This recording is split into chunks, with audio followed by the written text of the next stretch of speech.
Bonsoir à tous et bienvenue pour cette troisième manche de la Coupe de France e-cycling de la FFC avec Vincent, bien entendu. Vincent, reçu 5 sur 5, c'est bon? Salut Rod, je te reçois 5 sur 5, c'est parti déjà pour la troisième manche. On y est, nous y sommes effectivement, départ dans 15 minutes. Vincent, je l'ai dit en entrée, Coupe de France FFC. On va rapidement présenter cette Coupe de France. Qu'est-ce que tu peux nous dire donc de cette e-course de la Fédération française de cyclisme?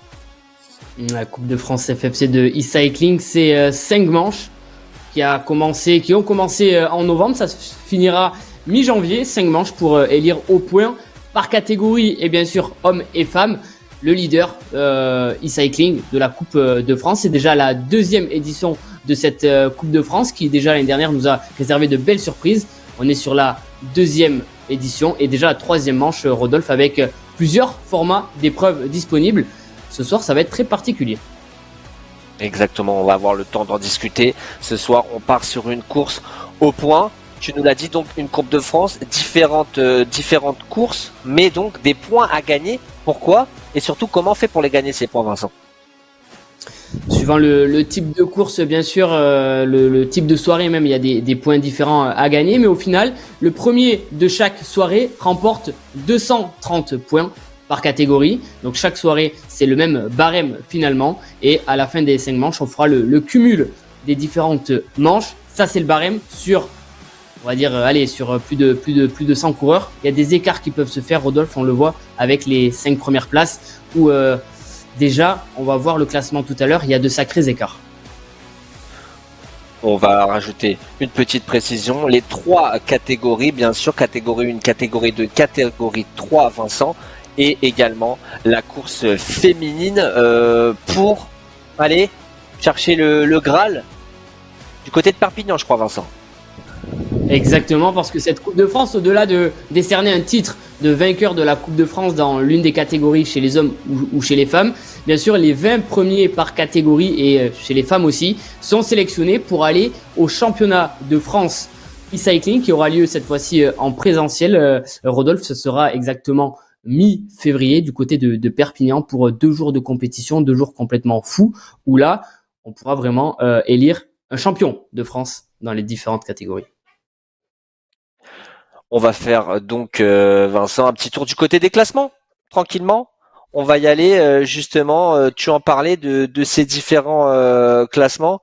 Ici, on est vraiment sur un classement, vous le voyez, hein, catégorie 1, là, c'est la crème de la crème, Vincent. Et les 20 premiers, on voit le classement des 20 premiers. Rodolphe a pris exactement 2 manches. C'est Sébastien Avaux qui est en tête avec 280 points. Juste devant Maxence Janaudet du GMC et Geoffrey Milour. Voilà, ce sont des noms qui parlent parce que oui, ce sont des véritables spécialistes du e-cycling en France et même qui peuvent briller sur le peloton international en e-cycling. Voilà, il faudra faire attention à ces 3-là et bien sûr aux autres. À noter, Rodolphe, allez, on va repréciser un petit peu, mais la première manche a été neutralisée et donc la distribution des points a été la même pour tout le monde, du moins pour tous les coureurs présents. Finalement, l'écart s'est fait il y a 2 semaines, Rodolphe. Exactement, et on va voir du coup où les forces en présence vont être positionnées pour ce soir. Est-ce qu'il va y avoir des bouleversements ou non dans le classement, car il va y avoir pas mal de choses à faire. On va continuer donc avec les classements. Cette fois-ci, Vincent, la catégorie 2, du coup, où là, le top 5 là, le top 5 exactement est vraiment très serré, hein. Et c'est Rouillé Émile du SEC Olympique de Dijon qui est en tête devant Granet Xavier et Delourme Alban. Là aussi, Rodolphe, ce soir, la manche de ce soir va redistribuer complètement les cartes puisque voilà, les points ont été finalement, l'écart de points s'est fait que sur la dernière manche. Et ce soir, avec le format très particulier, c'est sûr que les classements vont être bouleversés. On continue donc avec la catégorie 3 ici. Un petit peu à l'image, Vincent, de la catégorie 2, on voit vraiment ce top 5, même si c'est vraiment le top 3 pour le coup là qui est très serré. Et là, Petit rappel aussi sur comment ont été calculés, du moins comment ont été faits les catégories, Rodolphe, que dans la catégorie 3, c'est donc Génin Thomas qui est en tête. Les catégories sont faites par rapport aux puissances. Allez, on va le vulgariser, aux puissances sur 5 minutes. Ça a permis, au vu de la première manche et des autres, de classer tout le monde par niveau de puissance. C'est pour ça qu'il se peut qu'au cours de la saison, certains montent d'une catégorie. On est pour les 3 catégories et la catégorie féminine avec Sandrine, Etienne, Vincent qui pour le moment domine vraiment les débats. Et elle fait mal Sandrine Etienne. C'est elle d'ailleurs qui a remporté l'année dernière la Coupe de France féminine. C'est elle qui est la championne de France féminine sortante à e-cycling. Elle brille aussi sur le peloton international. Elle a porté le maillot de l'équipe de France avec lequel elle a brillé. Donc oui, c'est vraiment la concurrente que tout le monde a sur le papier, que tout le monde a envie de faire tomber parce que pour l'instant, elle est intouchable. Mais attention derrière avec notamment Laurence Motas ou Marine Mauger qui n'ont pas dit leur dernier mot, d'ailleurs comme toutes les autres féminines. Mais ça nous promet aussi une très très belle bataille chez les féminines. Exactement, on va le voir ce soir, Vincent. La bataille, tu nous l'as dit, elle est là, on a fait le tour. Que va-t-on manger ce soir, Vincent? C'est la question. Et surtout, comment ça va se dérouler? Ça va être extraordinaire. On l'a dit, Rodolphe, ce soir, on sera sur un format course au point, une course assez longue, 46 km au programme avec plus de 400 mètres de dénivelé positif. On sera du côté de Watopia avec le fameux com de Watopia à monter, mais à l'envers cette fois-ci. La particularité de la soirée, Rodolphe, c'est qu'il y aura, on peut le voir, 2 segments sur ce circuit. Ah là là. Le circuit est réalisé 5 fois exactement, donc 5 fois 9 km et à chaque tour, les coureurs seront classés sur les 2 segments. Donc, il y a un segment sprint, il y a un segment montagne également. Et aux 5 tours, c'est les 10 premiers coureurs à passer chaque segment qui marqueront des points. Donc, forcément, des coureurs qui sont échappés pourront récupérer un maximum de points. Mais attention, Rodolphe, parce qu'au tour numéro 3, sur le sprint, ce sera les 10 meilleurs temps du segment qui gagneront des points. Donc ça a une petite particularité, peut-être certains, on voit le barème là sous nos yeux, peut-être certains vont plutôt jouer le segment chronométré une seule fois plutôt que de tenter une échappée, parce que le segment chronométré rapporte légèrement plus de points que le passage sur les segments. Et enfin, Rodolphe, à l'arrivée, il y aura des points suivant l'ordre de passage sous l'arche d'arrivée avec le premier coureur qui remportera 100 points. Et après tout ça, les arbitres vont faire un joli calcul, vont calculer pour chaque coureur l'ensemble des points et ça nous donnera le classement sur cette manche. On va en parler juste avant le départ de la course. Vincent va sans doute y avoir plusieurs pronostics, j'ai envie de dire, de déroulé de la course, Vincent, à faire. Maintenant, on va parler factuellement. On parle des power-up. 2 power-up ce soir au programme qui peuvent être utilisés, c'est ça, hein? Oui, 2 power-up qui ont été activés. Pour rappel, les power-up, c'est des bonus que tous les coureurs attrapent et peuvent déployer en même temps. Il y en a 2 ce soir, la plume et le camion, Rodolphe, avec la plume qui va notamment permettre aux coureurs de réduire leur poids de 10% pendant 15 secondes. Toi, on en a parlé en off, c'est plutôt celui que tu aurais choisi. Et le camion qui permet d'accentuer l'effet d'aspiration dans le peloton de 50% pendant 30 secondes. Maintenant, ça sera aléatoire, soit l'un, soit l'autre pour les coureurs. En tout cas, tous les coureurs auront un power-up en même temps. On continue avec les petits détails du règlement. Pas de steering ni de freinage activé également pour cette course, Vincent.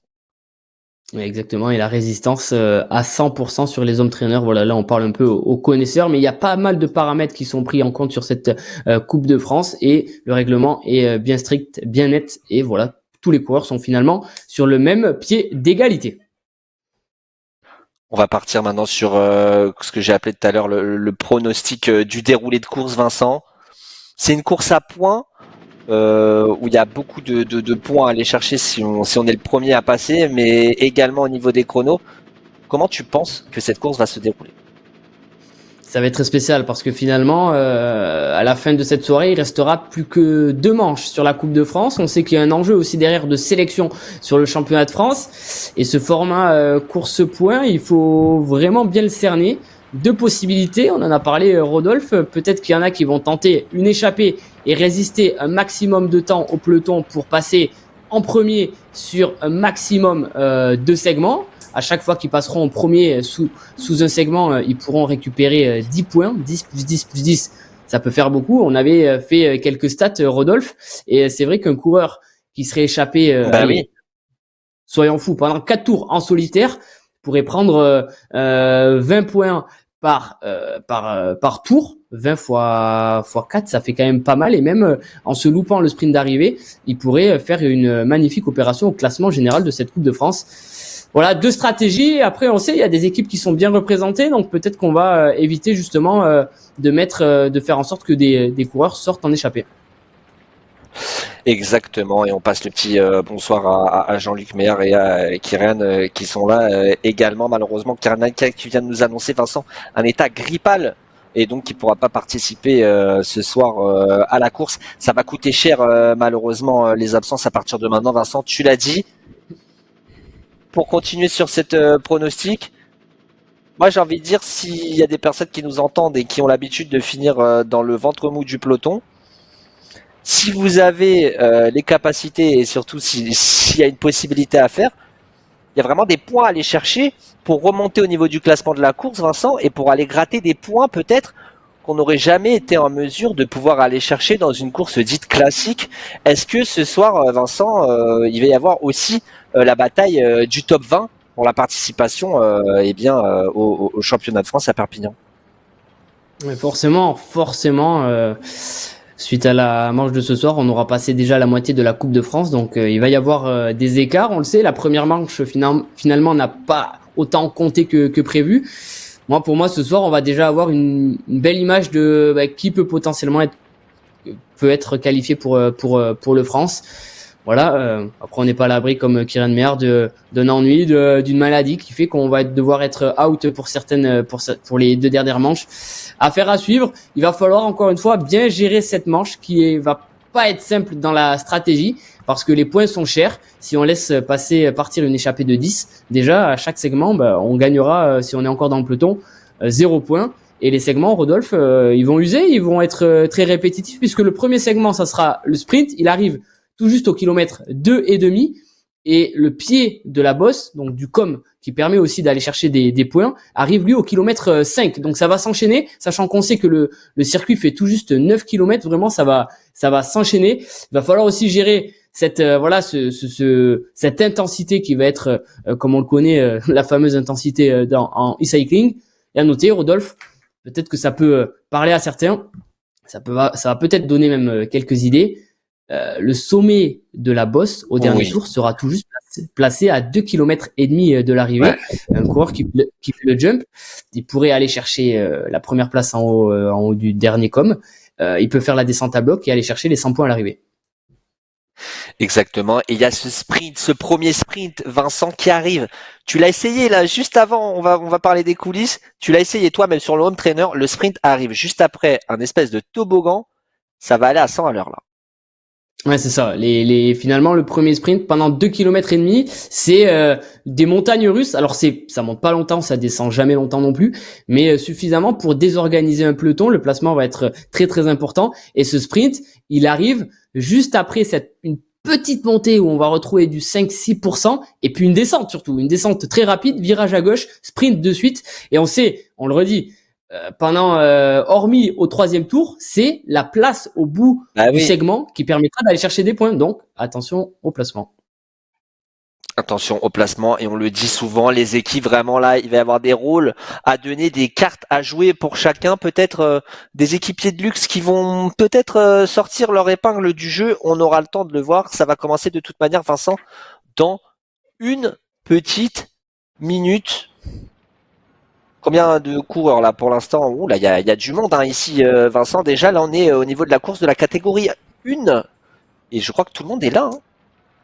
Et ils sont nombreux, ils sont 45 censés être là ce soir, un peu plus de 45 départs en effet. Rodolphe, dans 20 secondes désormais, il va y avoir ce lead-in. Donc cette zone, on va dire, pas neutralisée, mais pour sortir de la zone de départ pendant 200 mètres. Puis on va de suite être dans ce circuit de 9 km. On le rappelle, premier sprint, Rodolphe, au kilomètre 2,5. Va-t-on avoir une course d'échappée? Va-t-on avoir une course de sprint? Réponse désormais dans une petite heure.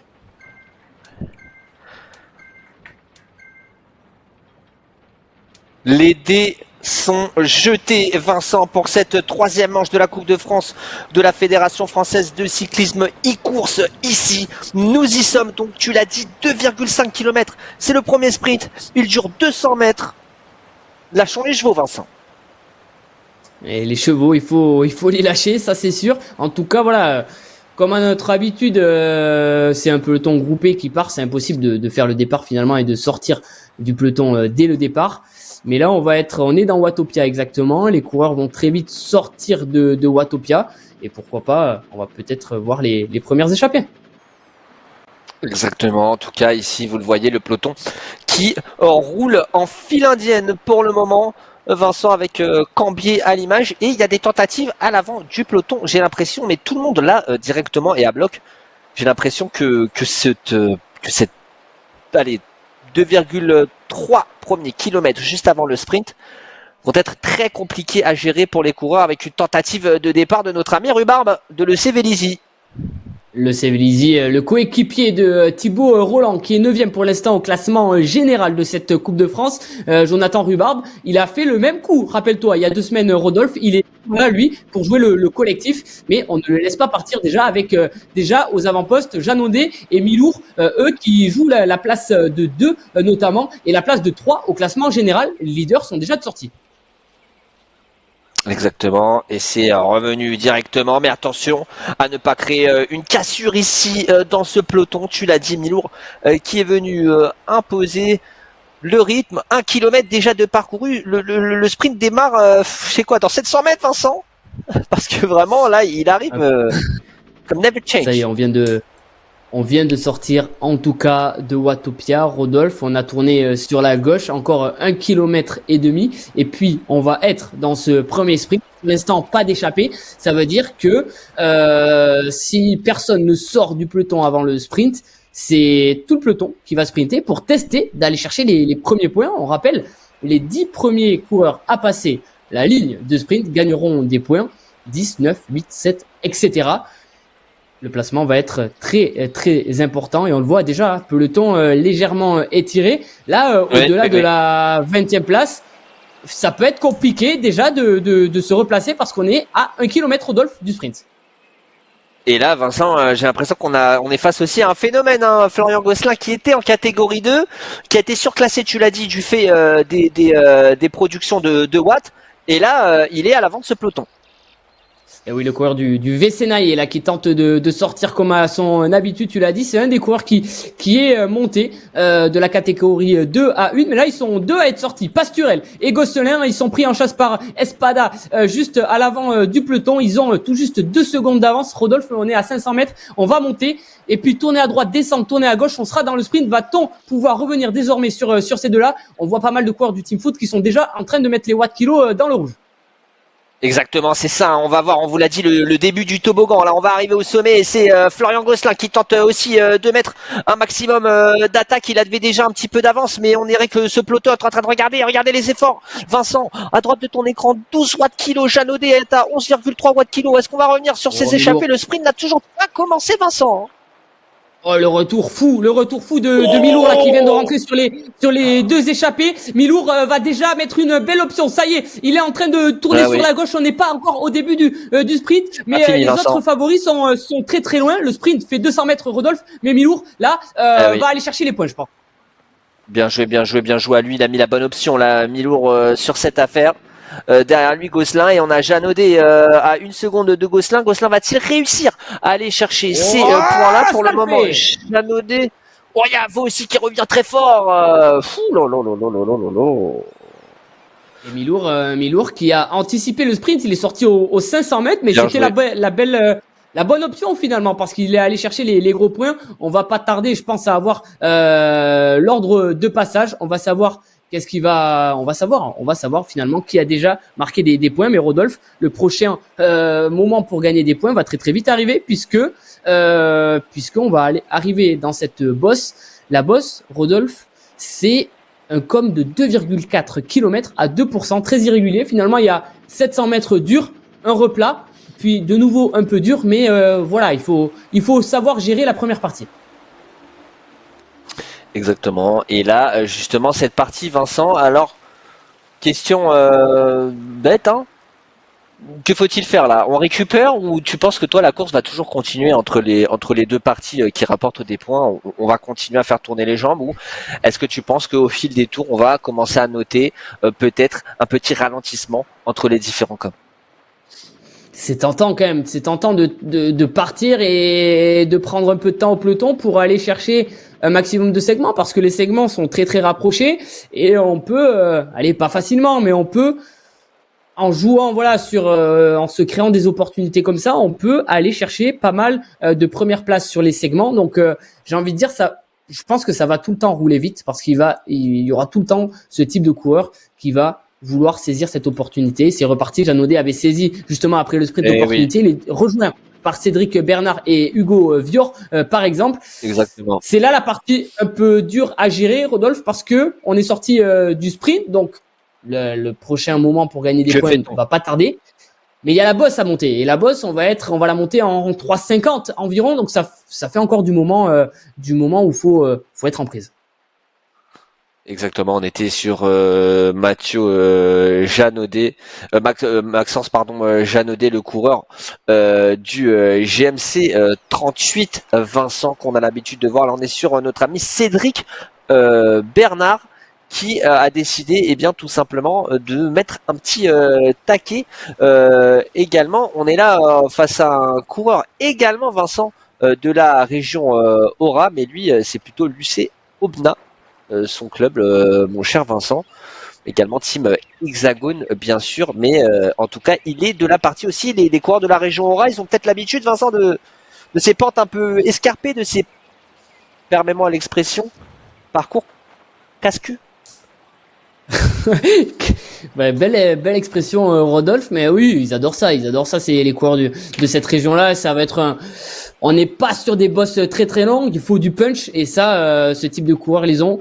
Rodolphe, ça y est, on est au pied de la bosse, au pied du com, c'est parti pour 2,4 km, on l'a dit. C'est les 700 premiers mètres qui sont vraiment durs, c'est là où on peut faire une cassure, mais le sommet est encore très loin, c'est-à-dire après la partie dure, il y a même une petite descente, un replat avant d'arriver au sommet. Donc on va plutôt dire que c'est un com suivi d'un sprint, à voir comment les coureurs le gèrent. Et on continue en tout cas ici, bien sûr, avec notre ami Cédric Bernard. Il y a une cassure, Rodolphe. Il y a une véritable cassure. Ils sont 7 à l'avant. On retrouve Cédric Bernard, Hamon, Avo, Milour, Charme, Jeannaudet, Vior, avec 4 secondes d'avance sur Costeplane qui tente de faire la jonction désormais. C'est le cas aussi pour Clément Cambier qui a loupé pour l'instant le beaucoup. De Vrout aussi. Il y en a partout, Rodolphe. Mais là, il y a attention parce qu'il peut y avoir le feu au lac avec Costeplane qui vient de faire la jonction à l'avant. Mais c'est Cédric Bernard qui continue son forcing pour aller chercher tout simplement les 10 points en haut de Zwift.com. On a passé la partie dure, Rodolphe. On va le voir là, ça va se raplanir un petit peu. C'est le contre-effort. Est-ce que ce groupe peut continuer de s'organiser pour mettre tout le monde hors de portée? Ça pourrait faire très très mal au classement général, si ce groupe part vraiment, Rodolphe, parce qu'ils sont tout juste, ils sont 10 devant. Il y a les top coureurs là. C'est pile poil les points à gagner. Il y a les top coureurs, Vincent. Il y a Maxence Jeannaudet, il y a Cédric Bernard, il y a Lucat, il y a Charme, il y a Avo, Miour, Cambier, Hamon et Costeplane. Donc vraiment là, on est dans l'avant du classement, Vincent. Tu vois que les points de Florian Gosselin qu'il a été chercher, ils vont lui permettre, peut-être si ces 10 là partent, de faire un bon coup au niveau, on va dire, comme on le disait, des places un petit peu dans l'horizon top 20. Hein. Vraiment, il y avait des points à aller chercher. Et qui l'aurait cru à cette stratégie, Rodolphe? Qui aurait cru que dès le premier passage dans Zwift.com, on aurait finalement 10 coureurs qui allaient partir à l'avant? C'est Louis Coqueret désormais, le coureur professionnel, qui tente de faire la jonction en emmenant Samuel Lenoir dans sa roue. Mais à l'avant, on retrouve bien 10 coureurs. Rodolphe, ils vont pas tarder d'ailleurs, ces 10-là, à arriver au sommet de la bosse. Ils vont pouvoir sprinter pour aller chercher un maximum de points. Et pour l'instant, il y a un coureur en tête, Rodolphe, même deux. Sans les citer, Avo, Jeannaudet, les 2 premiers du classement général. C'est exceptionnel ce qu'on est en train de voir, en tout cas pour le moment, un show de la part ici de Jeannaudet et Avo qui ont même décidé de partir à 2. Si ça coopère, Vincent, il va falloir se donner beaucoup de coups de pédale pour revenir. Hein. Déjà, oui, parce que ces deux-là, ce sont des coureurs qui maîtrisent. Hein. Ils ont maîtrisé pour l'instant les deux premières manches. Ils se connaissent par cœur, ces deux coureurs. Le Team Foudre versus le Team Hexagone. 4 secondes d'avance déjà pour ces deux-là. De toute façon, Avo ne pouvait pas laisser partir Jean Audet, tout simplement parce que c'était trop risqué. Avo aurait potentiellement pu perdre sa première place au classement général suite à cette manche. Voilà, donc belle gestion de Sébastien Avo là qui ne veut pas laisser partir son champion de France concurrent en titre, Vincent, hein, et vainqueur de la Coupe de France. Tout à fait. Avec le retour là, Rodolphe, le retour de Hamon. Ouais. Justement, on voit, il est en train de boucher l'écart plus qu'une seconde. Il a fait la jonction au bon moment parce que là, les coureurs vont faire le sprint sans doute, Rodolphe, pour aller chercher les 10 points. On est à quelques mètres maintenant du sommet et puis on va basculer. Ça fait le sprint là, Rodolphe. Oh là là là là, la bataille entre Jean Audet et Avo. C'est Jean Audet qui a décidé de lancer, mais regardez, Avo qui est placé dans les roues, il va tenter la petite giclette. Mais c'est pas passé, je crois, Vincent. Et je pense... Ah si. Ah non, parce que c'est les temps. Donc c'est les temps, ça que l'on voit, Rodolphe, mais j'ai bien l'impression qu'on va voir tout ça. Mais j'ai bien l'impression que c'est Jean Audet qui est allé chercher la première place devant Hamon qui là justement perd quelques mètres sur Jean Audet et Avo. Avo et Jean Audet, ouais. Avo, c'est malin ce qu'il a fait. Il a peut-être gardé un petit peu sous la pédale dans ce sprint. Et là justement, c'est lui qui est en train de tirer tout le monde dans cette descente. Il a tenté un contre, j'ai l'impression, Rodolphe. Bah oui, il a tenté un contre et surtout, vraiment, ce qu'il fait, c'est qu'il met la pagaille dans la course. Vraiment, le leader qui prend des responsabilités, qui lâche tout le monde, ça fait vraiment la pagaille dans toute cette course. Et maintenant, en plus, on descend, Vincent, donc c'est un peu plus compliqué de revenir dans une descente. Hein. Et surtout, là, je vois que par exemple, un peu plus loin, Clément Cambier qui a l'air esselé. Ça peut être compliqué pour lui, tout seul dans une descente. Oui, Rodolphe, c'est plus compliqué qu'en groupe, en effet. Et il y a des coureurs de partout, hein, là, Rodolphe. C'est des groupes, là. Alors on va en terminer avec le premier groupe. Il y a plus de groupe là, Vincent, pour le moment ici avec donc là on suit Cambier. Tu as parlé tout à l'heure de Coqueret qui n'a pas réussi du coup à revenir sur ce groupe. Coqueret est à 8 secondes actuellement de Cambier et là Avo, il a coupé son effort, Vincent. Ça y est, on revient dans le peloton. Ça y est, on sent peut-être que la course va être longue à ce rythme-là parce qu'on a fait qu'un tour. Il y en a 5, Rodolphe. On a mis 12 minutes à faire le premier tour. C'est peut-être plus malin, justement, de ralentir.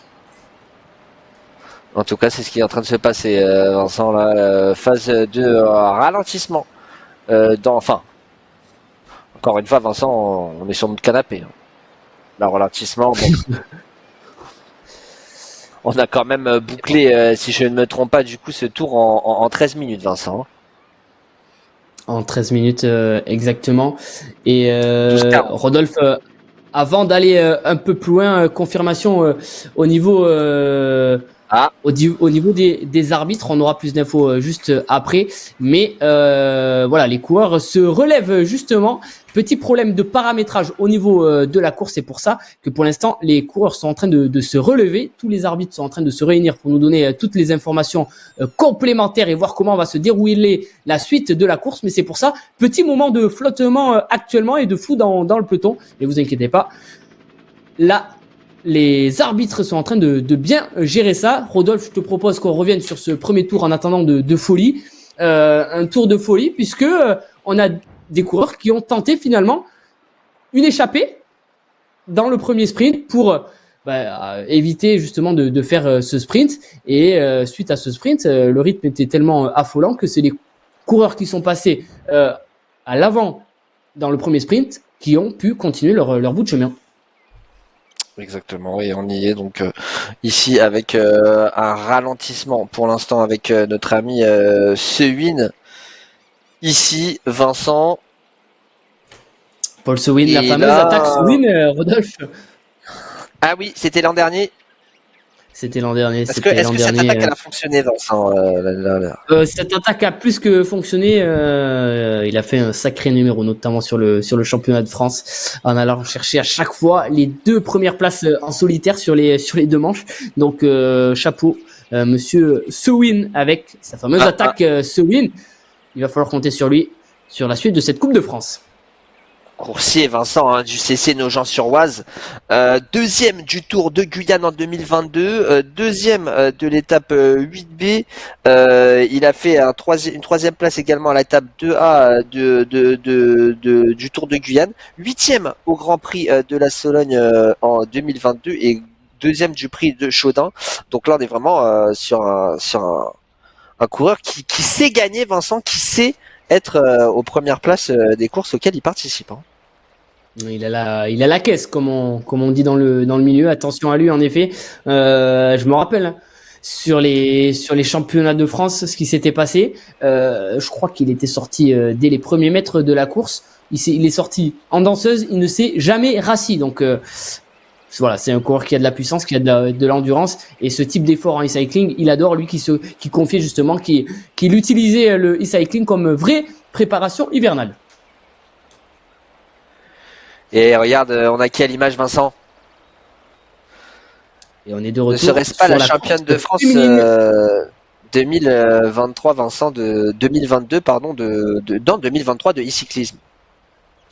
Elle est là, Sandrine Etienne. On a switché justement sur la course féminine. Les filles aussi en ont terminé avec leur premier tour. Et regarde, Rodolphe, au niveau des écarts, 3 en tête, Motas, Mogé, Etienne, ce sont les 3 premières du classement général de cette Coupe de France féminine. Elles sont parties et pour l'instant à 16 secondes, c'est Proust qui tente de faire la jonction, mais elle est toute seule. Derrière, on va retrouver Rivoal aussi de Hexagone. Voilà, il va falloir s'organiser parce que il va falloir arrêter l'hémorragie. À l'avant, Rodolphe, on ne fait aucun cadeau. Ces 3 filles-là sont vraiment au-dessus du lot. Exactement. Mogé, est-ce que tu peux nous donner son surnom? Tu nous le donnes à chaque course, Vincent?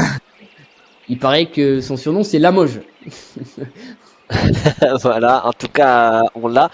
Et on a 20 secondes d'avance sur Proust. Giuseppin à 29 secondes avec Rivoal. Clara Legros, du coup, également dans ce groupe de poursuite dans cette course féminine, Vincent. Qu'est-ce que j'ai hâte finalement aussi d'être à Perpignan, Vincent, de voir de plus près. Pour le soleil non, vraiment de voir ces athlètes avancer. Et j'ai une petite question, Vincent. En termes de communication, on sait que les équipes aiment bien communiquer sur Discord. Comment ça se passe comment ça s'est passé l'année dernière dans le championnat de France? On avait quand même des coureurs qui discutaient à l'oreillette, mais du coup, le copain à côté, qui est pas forcément le coéquipier, il entend. La vraie question, c'est est-ce qu'il y avait des coureurs qui parlaient à l'oreillette? J'ai pu voir, en tout cas, sur le championnat de France l'année dernière, que voilà, tous les coureurs sur le championnat de France étaient dans la même salle. Tout le monde était à côté, comme l'a dit Rodolphe, mais certains avaient leur coach perso juste derrière eux dans le public, et tout le monde criait de partout. Donc, je pense que au milieu des cris, les infos étaient bien passées et les adversaires ne pouvaient, je pense, ne pas l'entendre. Et là, Rodolphe, regarde avec l'accélération de Sandrine Etienne, on est à l'approche du deuxième sprint pour les féminines. Sandrine Etienne qui va sans doute aller chercher encore des gros points parce que elle a les watts kilos en rouge là où c'est 2 concurrents directs ne l'ont pas. Sandrine Etienne est partie. Elle va aller chercher donc les 10 points et on va se distribuer les points 9 et 8 pour Laurence Motas et Lamoge. Elles sont dans le deuxième sprint, Rodolphe. J'ai bien peur une nouvelle fois que Sandrine Etienne ne laisse que des miettes ce soir à ses adversaires.